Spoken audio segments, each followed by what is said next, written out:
Hello everybody and welcome to the build video for the next installment in my 1/144th scale series.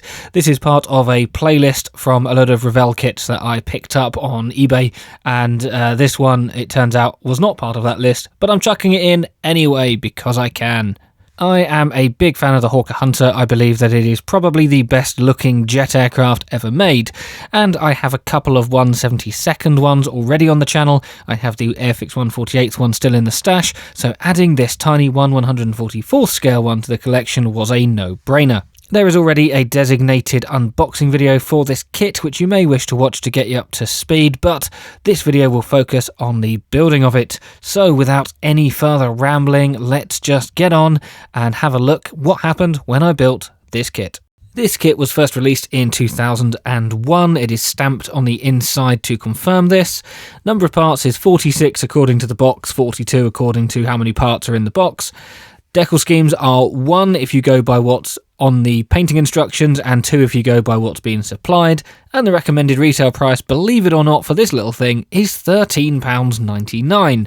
That is at least according to websites that generally stock things at recommended retail price. You can definitely get it for less than that. Construction begins, as one would expect, with the cockpit area, and we have this little bucket which has a seat glued to it. Now, considering how absolutely minuscule this is, there is a reasonable amount of detail in here, including raised seatbelts, so moulded on seatbelts. There is also this ridiculously small control stick. I mean, look, it's so easy to lose, but thankfully I didn't. We have the stamp on the inside of the wing, as you saw there, confirming it is a Revell tooling from 2001, which matches what scalemates say. The wings are assembled by having the bottom piece glue into the top piece.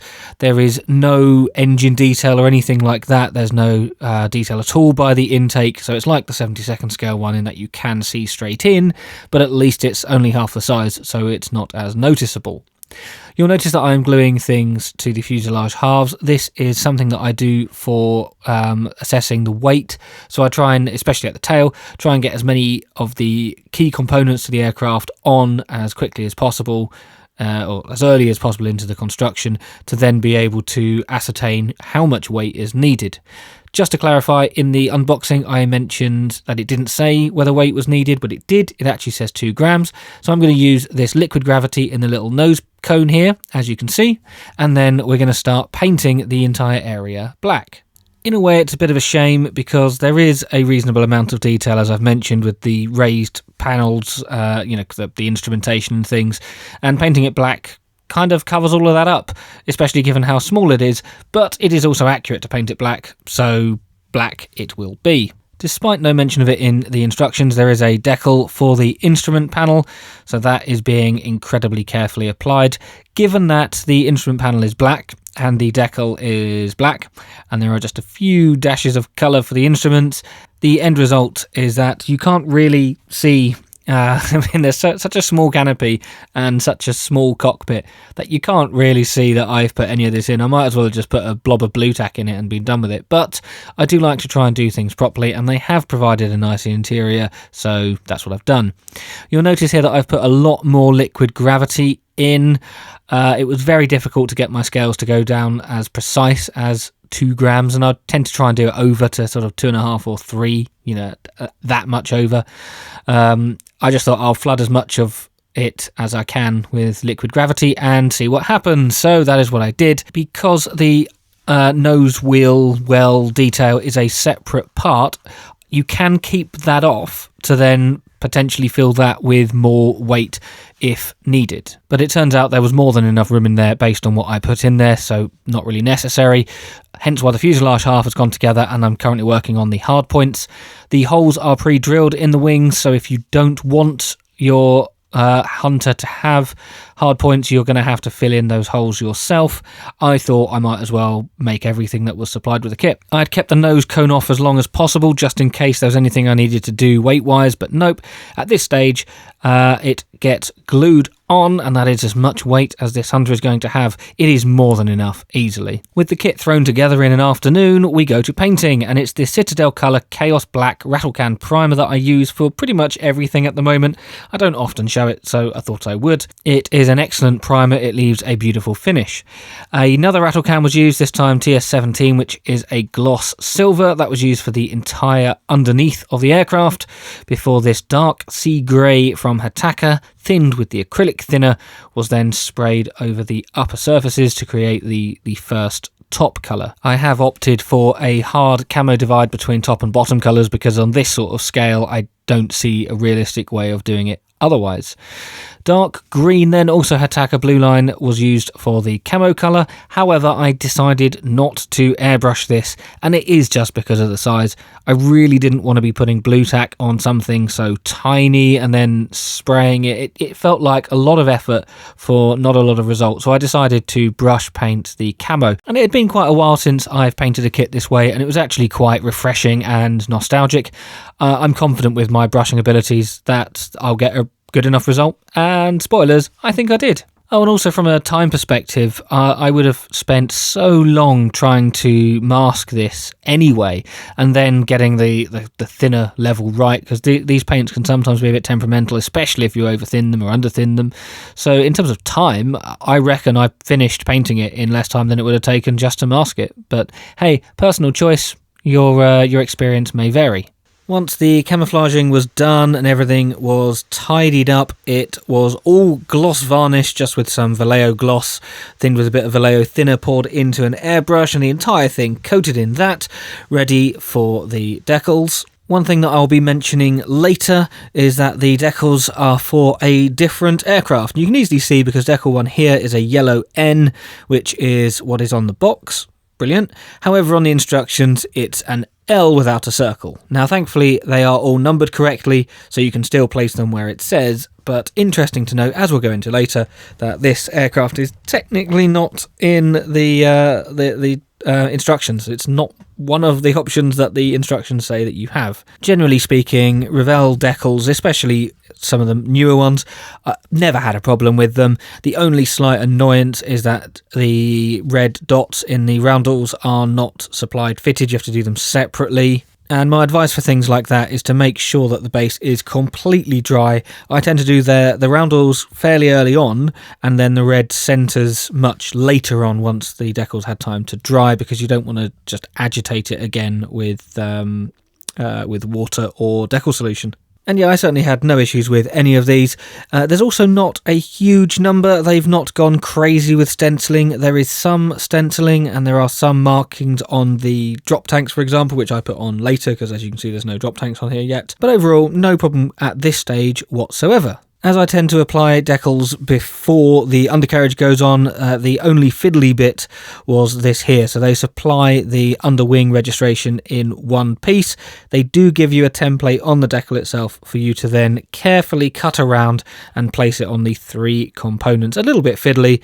Would rather them have done a more modern style of just supplying it in 3 decals, but hey, it's not that modern a kit. Shouldn't expect that. Although in some brands give you certain creature comforts, you sort of come to appreciate them a lot more when they are taken away. Still, the kit is almost finished. We just need that canopy. I've put the drop tanks on, as you saw, and the rocket pods will go on shortly as well. But the canopy is just glued on with a touch of contactor, and it was then painted by hand to because it's easier than masking, in my opinion, just to get that framework picked out in predominantly green. And whilst I would normally give a coat of the interior colour, so in this case black, beforehand, I couldn't be bothered. It's so small that I don't think you would notice it, so I didn't. Lazy, I know. The drop tanks are actually painted on the sprue, so I glued one half to the other and then just painted the whole thing. Rocket pods were sprayed silver by virtue of just being on the frame near the undercarriage legs and doors and things. Since they needed to be silver, the silver sort of just flooded that as well. So they've been glued together and will go on.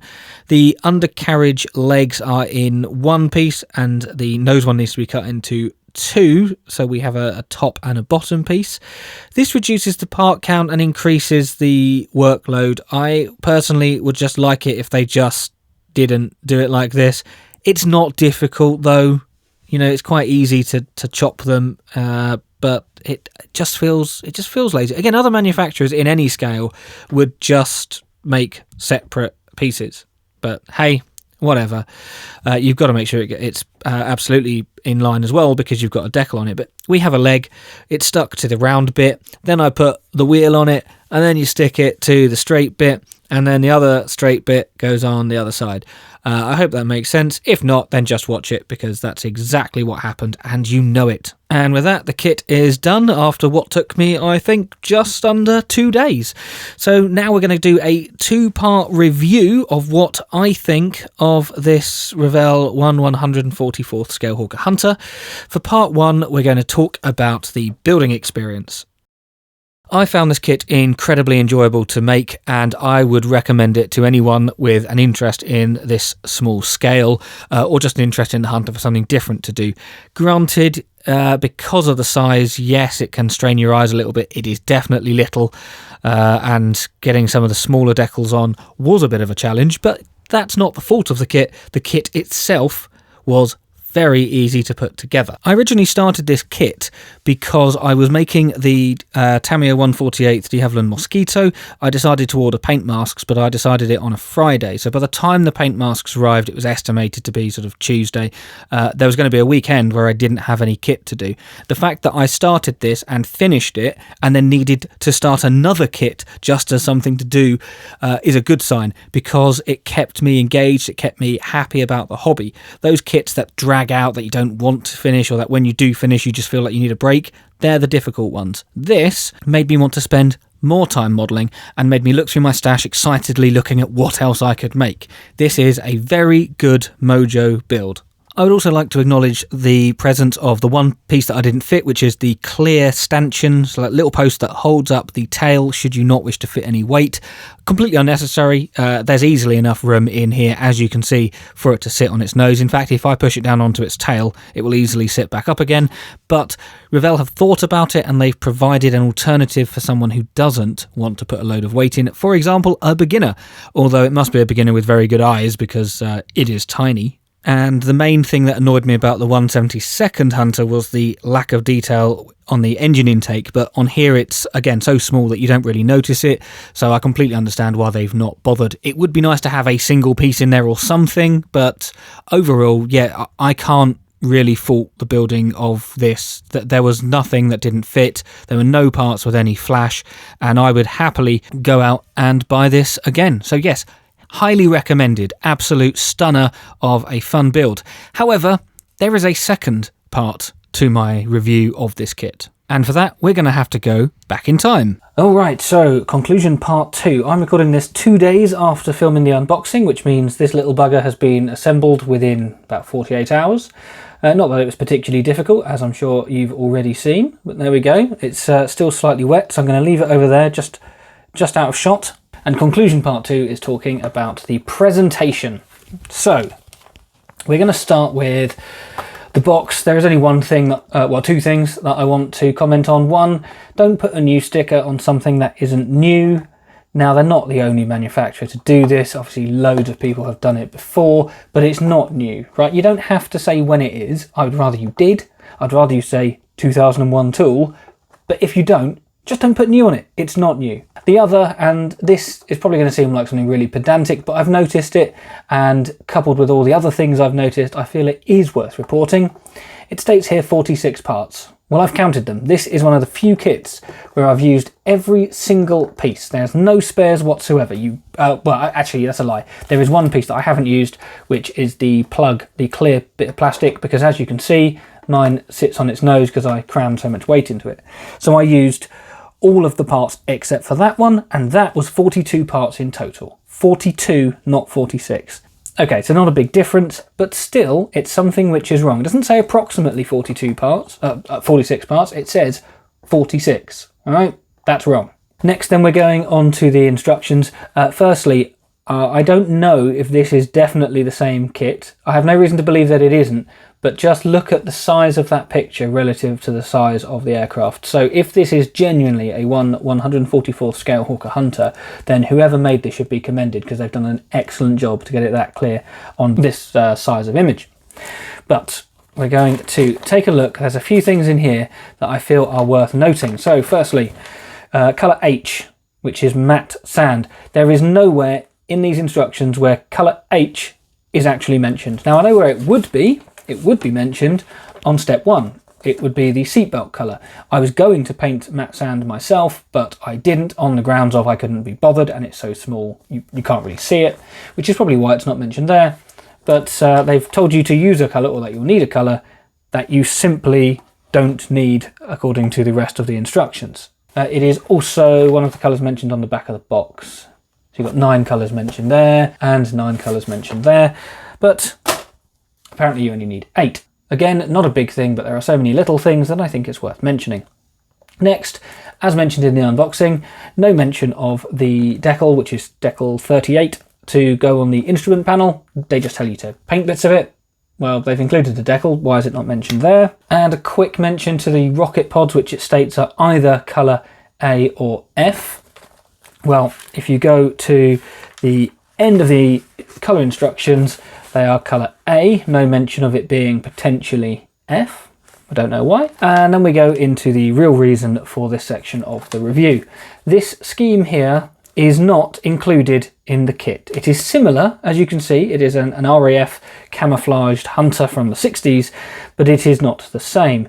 It's clearly the same squadron, but this is aircraft XF523, and this one here is XJ642. The actual decals, you see I've crossed them off as I've used them. The actual decals are correct, so number 1 is the tail insignia. It's actually not the code, it's the N. That is decal 1, so they are correct, but the actual aircraft included here is incorrect. Also mentioned in the unboxing is that there is no second scheme, but you do get decals for a Swiss option. So what they've essentially done is given you painting instructions for option C and not told you what to do with option A and B, which are the ones that they've included.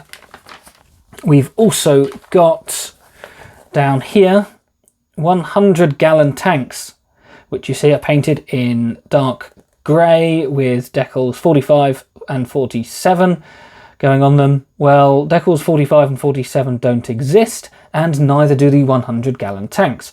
They supply you with the 230 gallons, but not the 100 gallon. So this is completely wrong. The tanks don't exist, the decals don't exist. And finally, you can see here that decal 14 doesn't exist. It's invisible.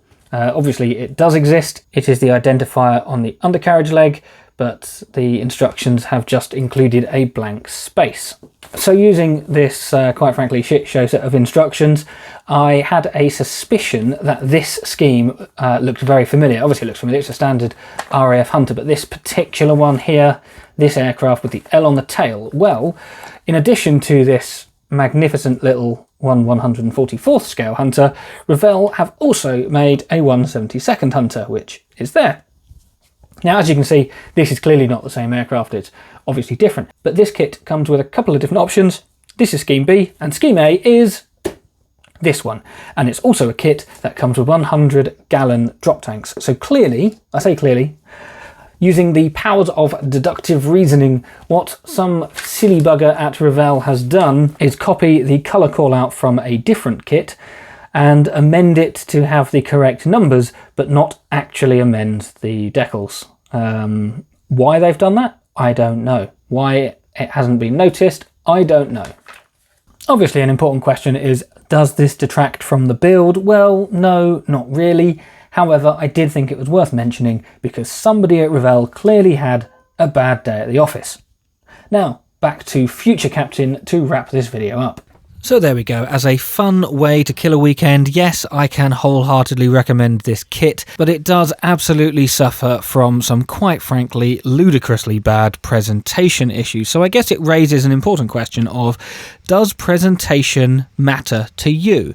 Does the fact that this kit comes with decal schemes that aren't included in the instructions, and that there are so many little odds and sods as I've shown, does that stop you from buying it, or would you still buy it? You see, I have a counter solution to this. So I paid £11 for this kit, and for that I think it's fine. I've seen it on some websites for nearer 20, which is ridiculous, but apparently, according to the internet, this is the same tooling as in the Mark I models Hawker Hunter. This is the same one. Sometimes they have modified it for different versions. So my recommendation is if Revell can't be bothered to present a kit properly, then just buy the Mark I Hawker Hunter instead.